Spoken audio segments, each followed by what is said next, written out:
Good morning, everybody. Today we're having a course for primary 2 English grammar. And today we're going to learn about how to identify subject, verb, and object in a sentence. And how should we form sentences in correct word order using these elements. Okay, before we officially start, I'd like to play a little game with you. In the following slides, I'm going to show you some pictures. And when you see these pictures, if you know the names of what these pictures describe, please call out the answer. Okay, the first slide. What is this? Monkey. Yes, very good, monkey. But when you use nouns, I want to, maybe you should pay attention to the plural form. How many monkeys are there in this picture? Is there only one monkey or three monkeys, right? So you need to remember to add an s in order to make a plural form of these nouns. So this picture shows monkeys. Okay, let's move on to the next slide. What is this? Bananas. Bananas, very good. Now you know that you need to add an s at the end of the noun to form a plural form.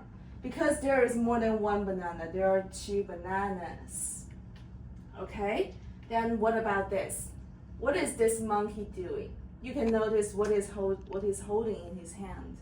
What is he doing? Monkey eat banana.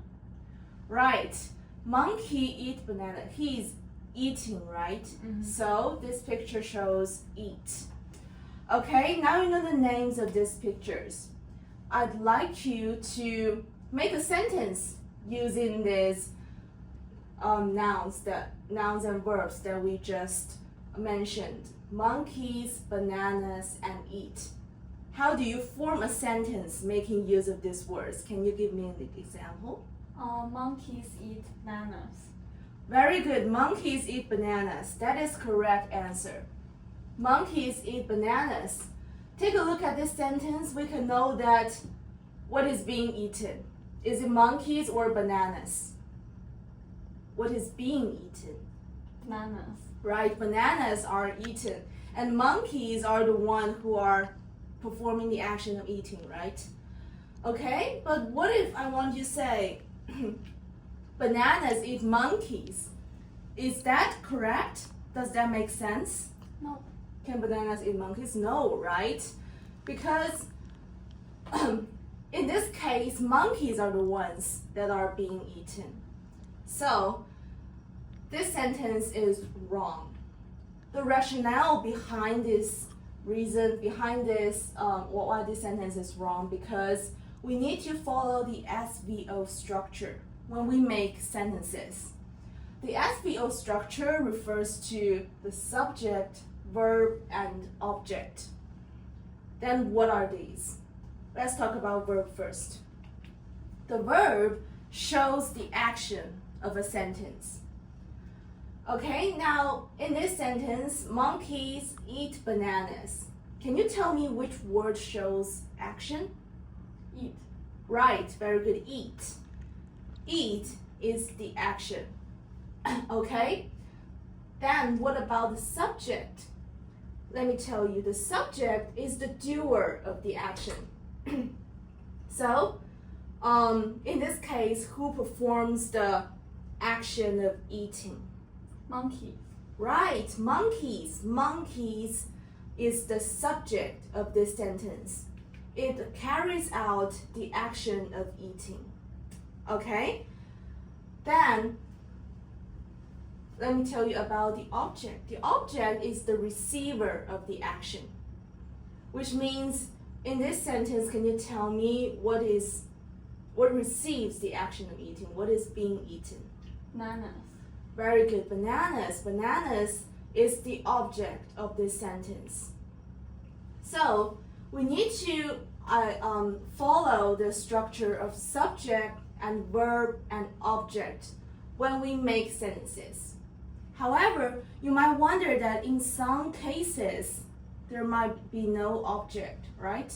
For example, in this case, monkeys run. What is the subject? Can you tell me? Monkeys. Monkeys is the subject, and then what role does the word run performs? Is it a verb or object? Verb. Yes, run is a verb. Then you can notice that there is no object in this sentence, so this is just a subject-verb structure, SV structure that we talked about. Okay, it is very important for us to follow the word order when we make sentences, especially in English. So what is word order? A word order means that you must put subject at the beginning and verb in the middle, followed by the object at the end. That is SVO word order. Okay? For example, Mary counts money. Counts is the verb, we put it in the middle. And Mary is the subject, we place it before the verb, and the money is placed after the verb. And that's how we make this sentence. Mary counts money. Okay, similarly, for those sentences without an object, we also follow the order of subject followed by verb. Alright, moving on to the next section, I'd like to have a little practice with you. Looking at these sentences, and please tell me which word is the subject, which word is verb and object. Okay? Mm-hmm. In this case, rabbits eat carrots. Which word is the subject? Rabbits. Yes, rabbits is the subject. Then what about verb? Eat. Eat is the verb. Very good. Then what about carrots? Object. Yes, carrots is the object. So it follows the order of subject, verb, and object. Okay, let's look at the next example. Fiona sleeps. What is the object of this sentence? Is there an object in this case? No.